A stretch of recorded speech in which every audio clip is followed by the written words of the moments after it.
The call does not come from a lawyer.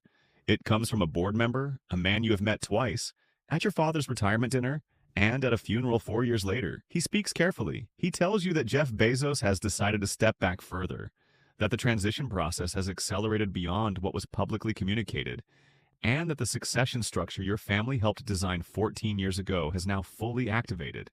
You are the designated principal heir to a controlling economic interest in the entity. You are 38 years old.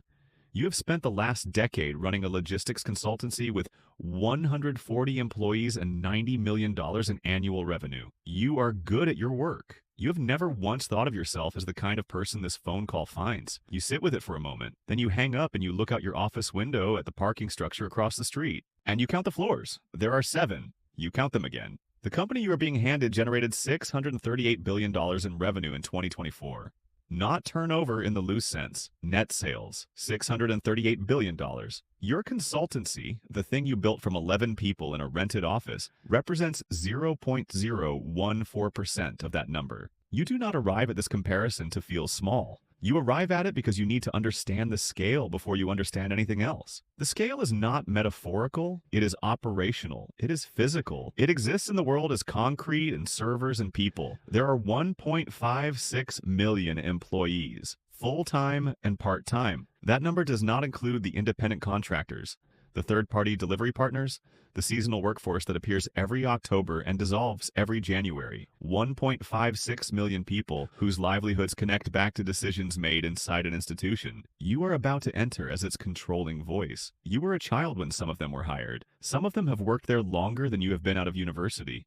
You spend the first week not sleeping correctly. Not from excitement, from the weight of the inventory. You keep making lists of what the company actually is because your brain will not hold it as a single object. There is the retail business, 310 million customers globally. Over 200 million Prime members paying $139 a year for a service they use so consistently that the average member places more than 24 orders annually. Prime is not a loyalty program. It is a behavioral infrastructure. It has restructured how a significant portion of the developed world thinks about purchasing, delivery expectation, and the baseline speed of commerce. You did not build this. You inherited the consequences of it, which means you inherited both its compounding value and its compounding obligations. There is AWS. This is the part that takes the longest to hold in your head. Amazon Web Services generated $107.6 billion in 2024, a single division. It holds 30% of the global cloud infrastructure market, more than Microsoft Azure and Google Cloud combined. The internet, as most enterprises experience it, runs partially on infrastructure your family now controls. When a bank processes a transaction, when a hospital retrieves a patient record, when a streaming service delivers a film to a television in a suburb somewhere, the probability that AWS is somewhere in that chain is not trivial. It operates across 37 global regions and 117 availability zones. These are not marketing terms. These are physical buildings, physical machines, physical cooling systems drawing enormous amounts of power every hour of every day. The operating income from AWS alone was $39.8 billion in 2024. One division, more profitable than most Fortune 500 companies in their entirety. And then there is everything else, the advertising business. Amazon advertising generated tens of billions in revenue and has become the third largest digital advertising platform in the world. There is Amazon Logistics, which has quietly displaced major carriers across American last-mile delivery. There is Alexa, embedded in hundreds of millions of homes as a passive ambient presence. There is Prime Video, which holds 22% of the global streaming market. There is Whole Foods. There is the pharmacy business. There is the healthcare ambitions, the satellite internet project, the robotics investments. The company has not decided what it is yet. It keeps becoming something larger. You go to your first board meeting in a charcoal suit you bought the week before. You say very little. You listen to people who have been operating inside this system for decades, discuss capital allocation, AI infrastructure investment, regulatory risk in the European Union, margin expansion in the international segment. These are not abstract conversations. Every decision made in that room lands somewhere real. A fulfillment center opens or does not. A logistics route changes. A pricing algorithm adjusts. 1.56 million people feel the downstream effects before they ever understand the cause. What no one tells you before you inherit something this large is that the learning is not the hard part. The hard part is the responsibility that exists before the learning is complete. You are responsible for decisions that affect employees before you understand their contracts. You are responsible for a capital structure before you understand the full balance sheet. The company does not pause while you catch up. The company generates roughly $1.7 billion in revenue every single day. It does not wait. Tokyo is trading. The fulfillment centers are running their overnight sort. The AWS servers are processing requests from every time zone simultaneously. The machine does not have an idle state. You think about what you are actually controlling, not a company in the abstract, a physical nervous system layered across the world, warehouses in every major market, data centers on 6 continents, a delivery fleet, a media studio, a cloud that governments and hospitals and financial institutions depend on to function. You control something that has, over 30 years, embedded itself so deeply into the infrastructure of daily commerce that removing it would not just affect a balance sheet, it would affect the operational reality of businesses and individuals who have no idea they depend on it. The operating income in 2024 was $68.6 billion.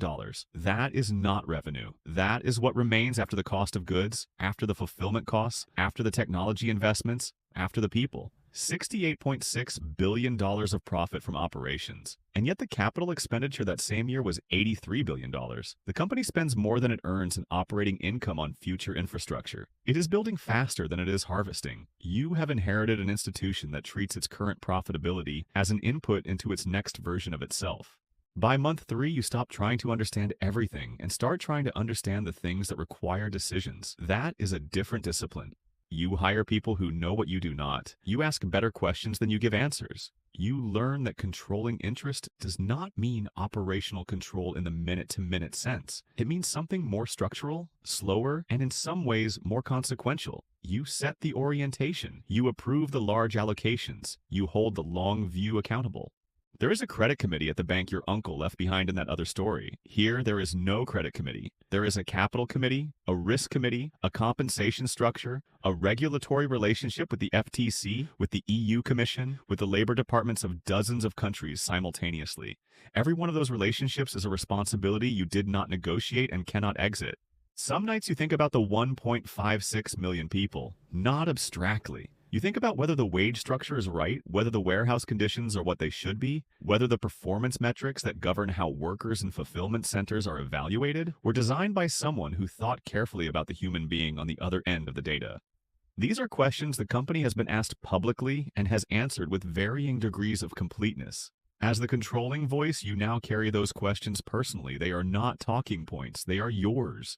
The wealth is not liquid. It exists as equity in a publicly traded company worth more than $2 trillion at current valuations. You cannot spend it. You cannot move it without affecting the market. You hold it the way you hold a responsibility as something that generates obligations faster than it generates freedom. You close your laptop at 11:40 on a Tuesday. Somewhere a fulfillment center is running its midnight sort. Somewhere an AWS server is receiving 660,000 requests per second through its load balancers. Somewhere a prime member in a country you have never visited is tracking a package. The machine does not know you are in charge. It does not need to. It only needs the decisions to keep being right. You get back to work, you always will.